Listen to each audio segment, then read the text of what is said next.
యేసు రక్తమే జయం పరిచర్య. Praise the lord. మార్చ్ 7వ తేదీ 2025. ఈరోజు దేవుని వాక్యము. నేను పగ తీర్చుకొనకుండను, ఈ దినమున ప్రాణము తీయకుండను నన్ను ఆపినందుకై నీవు ఆశీర్వాదము నొందుదువుగాక.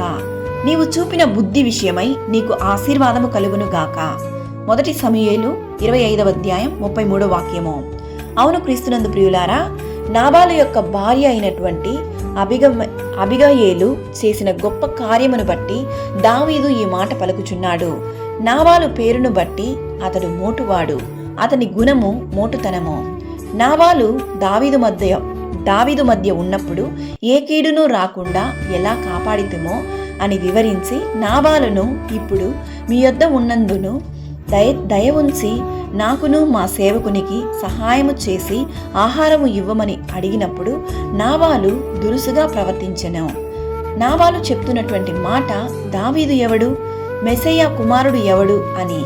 నేను సంపాదించిన అన్నపానములు బొత్తిగా ఎరుగని అతనికిత్తునా వారికిత్తునా అని గర్వంతో మాట్లాడెను. పనివారు ఆ విషయాన్ని అబిగయేలుతో చెప్పగా, అబిగయేలు రొట్టెలను ద్రాక్షరసములను తిత్తులను వండిన ఆహారములను తీసుకొని దావీదుకిచ్చి దావీదుని సమాధానపరిచెను. అందుకు నిదర్శనంగా చెప్పినటువంటి మాటయే ఈ మాట, యెహోవాకు స్తోత్రము కలుగునుగాక. నిజమే ప్రియులారా, దేవుని వాక్యం సెలవిస్తున్న విధముగా గుణవతి అయిన భార్య తన ఇల్లును కట్టును అన్నటువంటి మాటకు అబిగయేలు నిదర్శనం. తన భర్త స్వభావాన్ని తెలుసుకొని నడుచుకొనెను. కావున ప్రతి ఇల్లాలు దేవునికి ప్రియముగా, భర్తకు ప్రియముగా, అందరి ఎదుట క్రీస్తు నామమును మహింపరిచి ఆయనకు సాక్షిగా జీవించాలి.